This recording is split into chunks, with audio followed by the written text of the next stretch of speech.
So 'వీరభద్రుడు' cinema చూడడం జరిగింది. Starring Suriya, Trisha in lead roles and RJ Balaji as a negative shade and directed by RJ Balaji himself. So movie విషయానికొస్తే movie is ఎలా ఉందనేది లాస్ట్‌లో చెప్దాం. But first of all hero entry అనేది దాదాపు 40 మినిట్స్ వరకు సినిమాలో ఉండదు. ఇది మరి అంటే స్టోరీలోకి తీసుకెళ్ళడానికి దాదాపు 40 మినిట్స్ తీసుకుంటారు. ఎందుకు, ఏం జరగాలి, స్టోరీ కాన్ఫ్లిక్ట్ ఏమి అనేది తీసుకోవడానికి 40 మినిట్స్ తీసుకుంటారు. విచ్ ఇస్ ప్రెటీ బ్యాడ్ యాక్చువల్గా.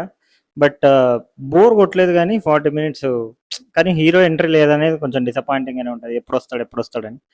అండ్ ఇంట్రో చాలా బాగుంటుంది హీరోది, ప్లస్ ఇంటర్వెల్ చాలా బాగుంటుంది, క్లైమాక్స్ బాగుంటుంది, అంతే బాగుంటుంది సినిమాలో. ప్లస్ ఫస్ట్ హాఫ్ ఓకే, చూడొచ్చు. But second half is very uncomfortable feels యాక్చువల్గా థియేటర్లో చూస్తున్నప్పుడు. ఫస్ట్ హాఫ్ చాలా బాగుంటుంది, ఎమోషన్స్ కానీ, అక్కడ చూపిస్తున్న కాన్ఫ్లిక్ట్ కానీ, హీరో ఎంట్రీ అయ్యాక పడే కాన్ఫ్లిక్ట్ కానీ. స్టోరీ సింపుల్ యాక్చువల్గా. జుడిషియల్ సిస్టంలో ఎలాంటి ఫ్లాస్ ఉంటాయి, అక్కడి నుంచి సామాన్య ప్రజలు ఎంత ఇబ్బంది పడతారు, సో అలాంటి టైంలో ఎవరు వచ్చి కాపాడాలి వాళ్ళని అనేది ఒక మంచి పాయింట్, యూనిక్ పాయింట్ తీసుకున్నారు. కానీ ఎగ్జిక్యూషన్ బాగాలేదు, పర్టికులర్లీ సెకండ్ హాఫ్ అయితే చాలా బోర్ వచ్చేసింది యాక్చువల్గా. అపార్ట్ ఫ్రమ్ క్లైమాక్స్ నుంచి ఓకే, టేక్ ఆఫ్ అవుతుంది. ప్రీ క్లైమాక్స్ నుంచి కొంచెం టేక్ ఆఫ్ అవుతుంది సినిమా. సో ప్రీ క్లైమాక్స్ వరకు it's a boring stuff. And త్రిషకి కూడా పెద్ద క్యారెక్టర్ ఏం లేదు సినిమాలో యాక్చువల్గా, జస్ట్ ఉన్నారంతే. And Surya performance is very good.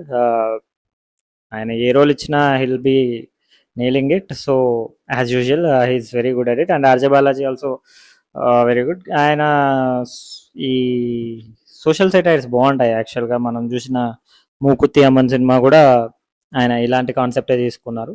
And ఒక సోషల్ సెటైర్ తీసుకొని దాని మీద ఒక మంచి పని చేసి అది బాగా డీల్ చేశారు. బట్ ఇది అంత గ్రేట్గా డీల్ చేయలేకపోయారు కానీ ఓకే. సో ఓవరాల్ మూవీ అంతా చూసాక నా ఫీలింగ్ అయితే it's pretty average. I mean 2.5 out of 5 kind of stuff.